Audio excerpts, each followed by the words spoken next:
ప్రజాకవి జయరాజును ప్రత్యేకంగా పరిచయం చేయాల్సిన అవసరం ఏముంది? ప్రకృతి కవిగా గుర్తింపు పొందిన జయరాజ్ అన్న తీవ్రమైన ఆరోగ్య సంక్షోభాన్ని ఎదుర్కొన్న తర్వాత కోలుకొని తన ఒక యాత్ర మొదలుపెట్టిండు. ఇప్పుడు మనం ఆ యాత్ర గురించి మాట్లాడుకోవాలి. ఆ యాత్ర ఎందుకు చేస్తున్నారో జయరాజ్ అన్న నోటి నుంచి మనం అనుకోవాలి. అది ప్రకృతి వైజ్ఞానిక యాత్ర. రాష్ట్ర వ్యాప్తంగా జయరాజ్ అన్న కాలికి బలపం కట్టుకొని ఎందుకు తిరగాల్సి వస్తుంది, దాంతోపాటు రాజ్యాంగాన్ని కాపాడుకునే అంశాన్ని కూడా ఇందులో చేర్చి జయరాజ్ అన్న ఈ యాత్ర చేస్తున్నారు. ప్రస్తుతం నాగార్జున సాగర్లో ఈరోజు జయరాజ్ అన్న ఉన్నారు. జయరాజ్ అన్నతో మాట్లాడి అసలు ఈ యాత్రని మొదలు పెట్టాలన్న ఆలోచన ఎందుకు వచ్చింది, ఇప్పుడు ఈ పరిస్థితులలో ఈ యాత్రకున్న ప్రాముఖ్యత ఎంత, ఏం చెప్తున్నారు విద్యార్థులను లేకపోతే జనాలను కలుస్తూ ఈ యాత్రలో ఏం చెప్తున్నారో మనం జయరాజ్ అన్నని అడిగి తెలుసుకుందాం. అన్న నమస్తే. నమస్తే. నమస్తే క్రాంతి అన్న. మళ్ళీ 3 ఏళ్ల తర్వాత మీతో కలిసి ఇట్లా మాట్లాడుకునే అవకాశం, అంటే ఇంటర్వ్యూలో మనం చాలాసార్లు కలిసినాం అన్న. మీరు నిజంగా కూడా ఆరోగ్యంగా చాలా ఇబ్బంది నుంచి కోలుకున్నారు. అన్న. కోలుకున్నాక రెస్ట్ తీసుకుంటారు అనుకున్నాం. ఇంత ముందు కంటే ఎక్కువ రెట్టించిన ఉత్సాహంతో తిరుగుతున్నారు. అంటే ముందు అసలు ఈ యాత్ర ఎందుకు మొదలు పెట్టాలని అసలు ఈ ఆలోచన ఎట్లా వచ్చింది, ఎందుకు వచ్చింది మీకు? వైజ్ఞానిక ప్రకృతి యాత్ర అన్న, మీరు ప్రకృతి కవి, అందులో ఎలాంటి డౌట్ లేదు. ప్రకృతి మీద కొన్ని వందల పాటలు రాశారు, ఇప్పటికే ప్రచారం చేశారు ప్రకృతి గురించి, ఒక అద్భుతమైన పుస్తకం రాసిరు. అవని మళ్ళీ యాత్ర ఎందుకన్నా ప్రత్యేకంగా అంటే ఈరోజు భూమి ఒక ప్రధానమైన సమస్యను ఎదుర్కొంటుంది. ఓకే.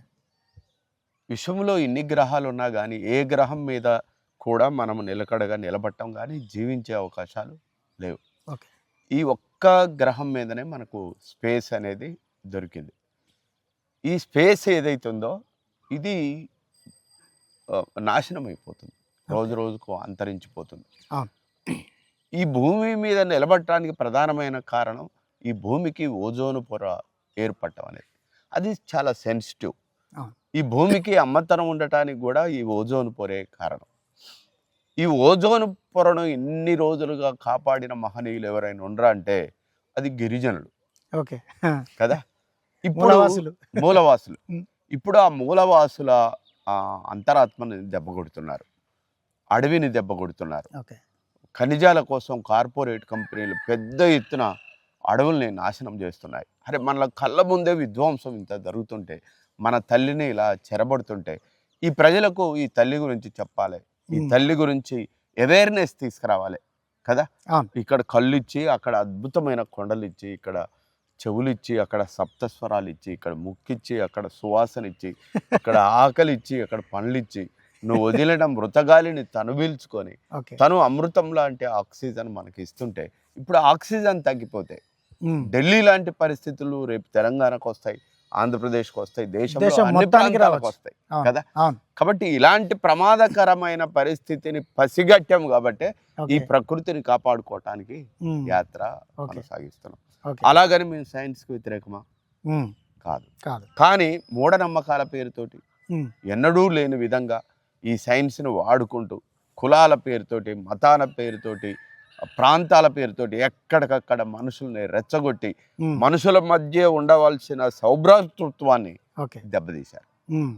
ఎవడికి వాడు తిట్టుకోవటం తప్ప ఆత్మీయంగా కలుసుకునే ఒక వాతావరణం ఈరోజు దేశంలో కానీ, తెలంగాణలో కానీ, ఆంధ్రప్రదేశ్లో కానీ ఎక్కడ లేదు. దీనికి ప్రధానమైన కారణం రాజకీయ నాయకులే. ఒక మంచి వాతావరణం కల్పించవలసిన వాళ్ళకు వాళ్ళుగా డివైడ్ చేసి, గ్రూపులుగా చేసి ప్రజల్ని వెంటాడుతున్న పరిస్థితి మన కళ్ళ ముందు ఉంది. ఇది మతాతీత, కులాతీత రాజ్యాంగం మనది కదా. అవును అవును. విభిన్నమైన రాజ్యాంగం తీవ్ర సంక్షోభంలో ఉంది కదా. ఉంది. ఈ విభిన్న, అసలు ఒక రకంగా చెప్పాలంటే ప్రపంచ దేశాల కంటే మన దేశం చాలా గొప్పది. కొన్ని వేల భాషలు ఇక్కడ ఉన్నాయి. వేరే దేశాలలో అన్ని భాషలు లేవు. ఇన్ని భాషలు ఉన్నందుకు మనం గర్వపడాలి కదా. విభిన్న ప్రాంతాల్లో విభిన్నమైన సంస్కృతి ఉంది. ఆ సంస్కృతి, విభిన్నమైన సంస్కృతి ఉన్నందుకు మనం గర్వపడాలి. ఎందుకంటే ఏది అద్భుతమైన సంస్కృతో ఆ సంస్కృతిని ఫాలో కావాలి. మనం ఫాలో కావటం వల్ల ఏమవుతుందంటే ఈ ప్రపంచాన్ని మనం గెలవగలుగుతాం. అరే ఒక తోటలో రకరకాల పువ్వులు ఉంటే ఆ తోట అందంగా ఉంటుంది, కానీ దీన్ని ఒకే రకంగా పువ్వులతోటి మార్దామని చూస్తే చాలా అసహ్యంగా ఉంటుంది. ప్రకృతికి విరుద్ధంగా ఈ రాజకీయ నాయకులు వీళ్ళందరూ చేస్తున్నారు. కాబట్టి ఈ రాజ్యాంగాన్ని కాపాడాలి. అదే రకంగా ప్రపంచ దేశాలు మొత్తం కూడా సైన్స్ను ఉపయోగించుకొని ఈరోజు కరెంటు వైర్ లేకుండా వైర్లెస్ కరెంటు కూడా ఇవ్వాలని ప్రయత్నం చేస్తున్నాయి. ఓకే కదా, ఎంతో ముందుకెళ్ళిపోయింది, ఎంతో ముందుకెళ్ళాయి. అరే ఈ గ్రహం కనుక లేకుంటే ఇంకో గ్రహం మీదకి ఎట్లా పోవాలని కూడా ఆలోచిస్తున్నారు కదా. అలాంటి ఒక పక్క ఈ గ్రహాన్ని కాపాడుకుంటూ ఇంకో పక్క అన్వేషిస్తున్న ఈ టైంలో అరే సైన్స్ కు విరుద్ధంగా ఇక్కడ పూర్తిగా మళ్ళా ఇప్పుడు రాజుల కాలంలో పరిస్థితులు ఎలా ఉన్నాయో పాతరాతి గుహాల వైపు, ఆ గుహాల వైపు వెళ్ళే పరిస్థితి కళ్ళ ముందు కనబడుతుంది. ఇది మంచిది కాదని మేము భావించాం. కాబట్టి మేము ప్రకృతిని కాపాడాలి, సైన్స్ని కాపాడాలి. భారత రాజ్యాంగం ఎన్ని త్యాగాలు, గాంధీ అయితేంది, నెహ్రూ అయితేంది, భగత్ సింగ్ అయితేంది, బ్రిటిష్ వాడికి వ్యతిరేకంగా కొట్లాడటం అయితేంది. అసలు బ్రిటిష్ వాడి కంటే ముందు ఎన్ని రాజ్యాలు ఉండేవి. ఒక రాజ్యం మీద ఒక రాజ్యం కొట్టుకోవటం, తన్నుకోవటం, వాళ్ళ భార్యల్ని ఎత్తకపోవటం, వాళ్ళ దాన్ని కోట గోడల్లో పెట్టుకోవటం, ఇంత అసహాయకరమైన ఒక జుగుత్సాకరమైన మనువాద రాజ్యాలను మొత్తం కూడా తీసివేసి బ్రిటిష్ వాడు వచ్చాడు. బ్రిటిష్ వాడు కొన్ని చట్టాలు తీసుకొచ్చాడు, అందులో కొన్ని మంచి ఉన్నాయి, కొన్ని చెడ్డవి ఉన్నాయి. చెడ్డ వాటిని వ్యతిరేకించాం, మంచి వాటిని స్వీకరించాం. తదనంతరం బాబాసాహెబ్ అంబేద్కర్ లాంటి ఒక గొప్ప ప్రపంచ మేధావితోటి ఒక అద్భుతమైన రాజ్యాంగాన్ని తీసుకొచ్చి మనం కాపాడుకున్నాం కదా. అలాంటి రాజ్యాంగానికే ప్రమాదకరం వచ్చి ఒకవేళ రాజ్యాంగాన్ని మార్చదలుచుకుంటే ఇంకా అభివృద్ధి వైపు మీరు తీసుకెళ్తే మేమేమి వ్యతిరేకించం, కానీ వెనకటి రాజుల వైపు తీసుకెళ్లాలనే ప్రయత్నం, మనుస్మృతినే రాజ్యాంగంగా మార్చి తీసుకురావాలని చూసి ఇలాంటి జాతీయ జెండాను తీసేసి ఒక అశోకుడి ధర్మచక్రము, ఒక అద్భుతమైన ఇలాంటి ఒక జాతీయ జెండాను కూడా అనేక త్యాగాలతోటి నిలబడ్డకున్న ఈ జాతీయ జెండాను కూడా మార్చివేసి దీన్ని కాషాయ జెండాగా మార్చాలని చూస్తే మరి ఒక భారతీయుడిగా, ఒక సైన్స్ని ప్రేమించేవాడుగా, ఒక ప్రకృతిని ప్రేమించేవాడుగా ఈ యాత్రలో క్రియాశీలకమైన పాత్ర పోషిస్తున్నాను. నేను నాతో పాటు సైంటిస్ట్, విజ్ఞాన దర్శిని, వ్యవస్థాపకులు రమేష్ గారు, ఇంకోటి ప్రజల్లో రోగాలు నొప్పులతో బాధపడుతున్నప్పుడు, అవయవాలు కావాలన్నప్పుడు కానీ, కిడ్నీలు కావాలన్నప్పుడు కానీ, గుండె ఆపరేషన్లు జరిగినప్పుడు కానీ, బ్లడ్ ఇవ్వాల్సి వచ్చినప్పుడు కానీ, బ్రెయిన్ డెడ్ అయినప్పుడు ఆ అవయవాలు ఇతరులకు ఉపయోగించాలనే సోయి కానీ ఈశ్వర్లింగం గారు అనే అతను డోనర్. ఇట్లాంటి మంచి కార్యక్రమం ఇది. సర్వే జన సుఖినో భవంతు, అందరూ మంచిగా ఉండాలనే ఈ యాత్ర ప్రారంభమై నడుస్తుంది. రెస్పాన్స్ ఎట్లుందండి ఇప్పుడు? ఏ జిల్లాలో కంప్లీట్? రెస్పాన్స్ ప్రధానంగా మేము సోమశిలలో ప్రారంభమయ్యాం. వేలాది స్కూల్ పిల్లలు అక్కడికి వచ్చారు, మాకు స్వాగతం పలికారు. జూపల్లి కృష్ణారావు దీన్ని ప్రారంభించారు. ఆ నుంచి మేము వనపర్తి వెళ్ళాము, అక్కడ కాలేజీలు, ఇంజనీరింగ్ అవన్నీ తిరిగాము. ఆ పాలిటెక్నికల్ కాలేజీ పోయాం, అక్కడ చెరువులు అవన్నీ కూడా అద్భుతమైన కట్టడాలని అన్ని చూసాం. ఆ నుంచి మేము మహబూబ్ నగర్, గద్వాల, నారాయణపేట్ ఇవన్నీ పూర్తి చేసుకొని అక్కడ నుంచి మేము ఈ రోజు నాగార్జున సాగర్ వైపు నల్లగొండ. ఓన్లీ పిల్లల్ని కలుస్తున్నా కాలేజీలలో? అంటే మీరు బాగా గమనించినట్టయితే ప్రజల్లో మంచి వాళ్ళు ఉన్నారు, చెడ్డ వాళ్ళు ఉన్నారు, సహజంగా. కానీ ఈ రోజు చెడు ఎక్కువగా ప్రచారం అవుతుంది కాబట్టి వాళ్ళ దగ్గరికి వెళ్ళి వాళ్ళు ఆ కులాలు, మతాలు, కొట్లాటల్లో, ఆ గందరగోళంలో మేము పడే బదులు పిల్లలు రేపటి తరం, ఏదైనా రాయొచ్చు, వాళ్ళకు ఒక 4 మంచి విషయాలు, మంచి పాటలు, మంచి సాంస్కృతిక జీవన విధానం నేర్పటం మంచిది అనే ఉద్దేశంతో మేము పిల్లల కాడిపోతున్నాం. ప్రధానంగా స్కూళ్ళు, కాలేజీలు, యూనివర్సిటీలు, మెడికల్ కాలేజీలు, ఇంజనీరింగ్ కాలేజీలు, ప్లస్ గురుకుల పాఠశాలలు, ప్రభుత్వ పాఠశాలలు, ఇట్లాంటి వాటికి ప్రియారిటీ ఎక్కువ ఇస్తున్నాం. కారణం ఏంటంటే అందులో పేదవాళ్ళ పిల్లలు ఎక్కువగా ఉంటారు కాబట్టి వాళ్ళని ఎడ్యుకేట్ చేస్తే ఉపయోగం ఉంటుందనే ఉద్దేశంతో యాత్రలో మొదలు. సో పిల్లల నుంచి ఎట్లా ఉంటుందన్న రెస్పాన్స్? పిల్లలు అద్భుతమైన క్వశ్చన్ చేస్తున్నారు, అద్భుతమైన ఆన్సర్స్ చెప్తున్నారు, మా పుస్తకాలని తీసుకుంటున్నారు. మీరు చెప్తే మా యాత్రకు పిల్లలు కూడా సాయం చేస్తున్నారు. 10 రూపాయలు, 20 రూపాయలు, 100 రూపాయలు డొనేషన్స్ కూడా ఇచ్చి మా టిఫిన్లు అయితే మా ఏర్పాట్లలో కూడా భాగస్వాములు అవుతున్నారు, ప్రధానంగా టీచర్స్ కూడా. సో మన రిపబ్లిక్ డే తెల్లారి నుంచి మొదలు పెట్టారు మీరు. అవునవును. సో ఈ నెల ఎప్పుడు ఏ డేట్ వరకు ఉన్నది? ఈ నెల 28 వరకు 28 వరకు హైదరాబాద్ లో రవీంద్ర భారతిలో పెద్ద ఎత్తున క్లోజింగ్ జరుగుతుంది. సో మొత్తం తెలంగాణ అంతా కవర్ అవుతుంది. అవును. ఓకే. సో దీని తర్వాత మళ్ళీ ఏమన్నా ప్లానింగ్ ఉందా? అంటే ఇప్పుడు మీ యాత్ర అనుభవాలతో ఒక బుక్ తీసుకురావడము.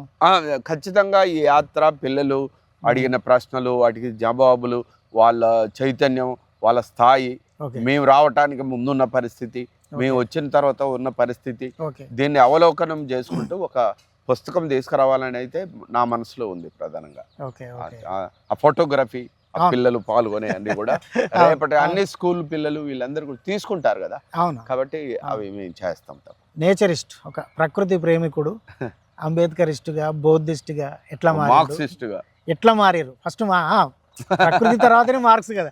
సో ఈ విషయాల్ని మనం బుద్ధుని పాదాల దగ్గర మాట్లాడుకుందాం. తప్పకుండా అన్న. మీ ప్రకృతి వైజ్ఞానిక యాత్ర విషయం మనం కొంచెం తాత్కాలికంగా పక్కన పెడితే, మీరు ముందు మార్క్సిస్టు, ఆ తర్వాత బుద్ధిస్టు, ఆ తర్వాత అంబేద్కరిస్టు. సో మీ ప్రయాణం ఎట్లా మొదలైంది, ఎట్లా సాగింది? మార్క్సిస్ట్ అయినా ప్రకృతిని ప్రేమించేవాడే, ఓకే, భౌతికవాదం మీద నిలబడి పనిచేసేవాడే, ఓకే, అందరూ అసమానతలు లేని సమాజాన్ని కోరుకునేవాడే, అలాంటి వాడే మార్క్సిస్ట్. అదే మార్క్సిజం అంబేద్కర్ కాడికి వచ్చేవరకే ఇంకా పాలిష్ అయింది. అంబేద్కర్ భౌతికవాదే, అంబేద్కర్ అసమానతలు వద్దన్నవాడే, అంబేద్కర్ కూడా శాస్త్రీయ జ్ఞానాన్ని పెంచినవాడే. ఇదంతా కూడా బౌద్ధం నుంచి స్వీకరించింది. ఒకనాడు తక్షశిల, నలంద విశ్వవిద్యాలయాల నుంచి మనమందరం ఆ జ్ఞానాన్ని పొంది ప్రభావితమై ఈ ప్రపంచాన్ని మార్చడానికి బయలుదేరిన వాళ్ళమే. ఐన్స్టైన్ మీద బుద్ధుడి ప్రభావం ఉంది, మార్క్స్ మీద బుద్ధుడి ప్రభావం ఉంది, అంబేద్కర్ మీద బుద్ధుడి ప్రభావం ఉంది, అలెగ్జాండర్ మీద బుద్ధుడి ప్రభావం ఉంది. అసలు ఈ ప్రపంచంలో ఒక శాస్త్రీయమైన విశ్లేషణ సోషలిస్ట్ ఎవరైనా అంటే గౌతమ బుద్ధుడు. కాబట్టి వీళ్ళందరూ వేరు వేరు కాదు. గౌతమ బుద్ధుడి యొక్క ఆలోచన విధానాల్ని ఎక్స్టెండ్ చేస్తూ వస్తున్న వాళ్ళే. అందులో నేను కూడా అలాంటి వాడిని.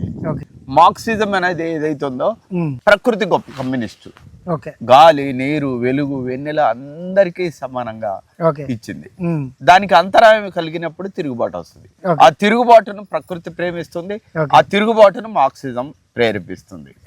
అందరిలో అసమానతలు ఉన్నాయి, ఏమయ్యా భూములు పంచండి, పరిశ్రమల్లో కార్మికుడికి కూడా వాటా ఇవ్వండి అని పార్లమెంట్ లో బాబాసాహెబ్ అంబేద్కర్ అడిగాడు, కానీ ఇవ్వలే.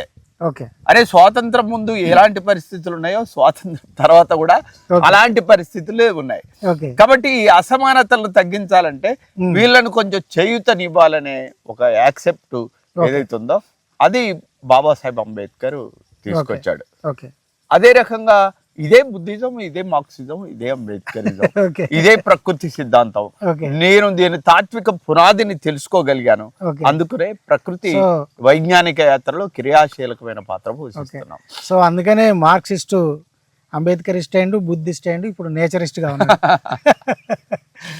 ఓకే. సో అంటే ఈ యాత్రలో వీటన్నిటిని మిళితం చేసే మీరు మాట్లాడుతున్నారు. ఎందుకంటే అసమానతలు లేని సమాజం కావాలనేది పేద పిల్లల కాడికి పోతున్నాం మేము. గురుకుల పాఠశాలలు, గవర్నమెంట్ స్కూల్స్, గవర్నమెంట్ యూనివర్సిటీలు, గవర్నమెంట్ మెడికల్ కాలేజీలకు వెళ్తున్నాం.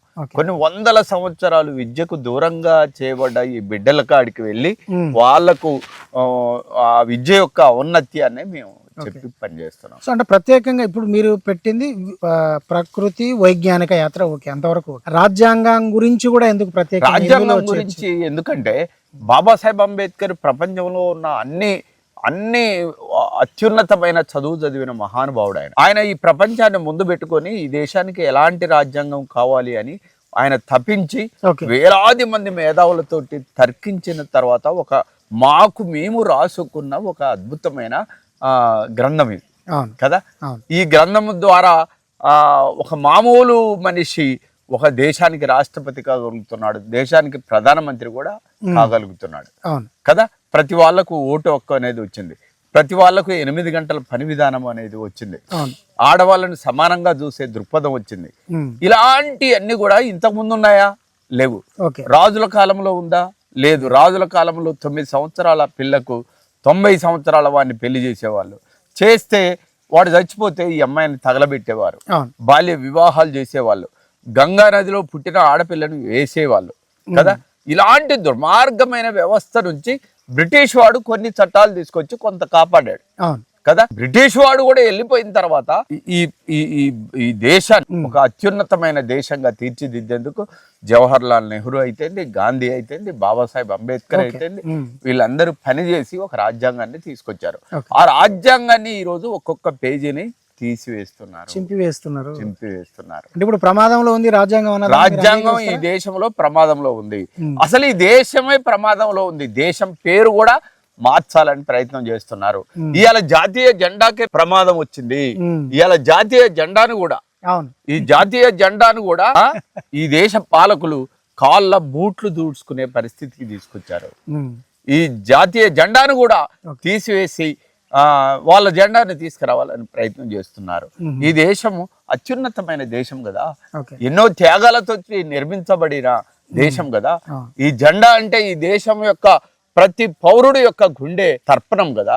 అలాంటి జెండా లేకుండా, అలాంటి రాజ్యాంగం లేకుండా ఈ దేశంలో పాలకులే ప్రయత్నిస్తున్నారు కాబట్టి ప్రజల నుండి నేను బయలుదేరా. ఇప్పుడు మీరు బోధిస్తున్న అంటే ఇవన్నీ ప్రచారం చేస్తూ వెళ్తున్నారు, నిజంగానే యువతలోకి ఇవన్నీ ఎక్కుతున్నాయా? ఇప్పుడున్నటువంటి చాలా మంది పిల్లలు మీరు చూశారు కదా, చాలా మంది మేము వెళ్ళిన కాడ సైన్స్ టెంపర్ ఎక్కువగా పడుతుంది, జాతీయ జెండాకు సెల్యూట్ చేస్తున్నారు, నన్ను వాళ్ళల్లోకి తీసుకుపోతున్నారు.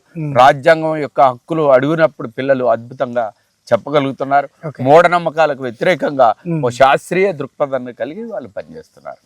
అది మా టెంపర్మెంట్ ఏదైతుందో, ఆ పిల్లల్లో ఉన్న చైతన్యం ఏదైతుందో మా ఆయుష్ని, మా యాత్ర అడుగుల్ని ఇంకా పెంచుతుంది. ఓకే ఓకే అన్న, thank you thank you thank you అన్న. థ్యాంక్ యూ అన్న.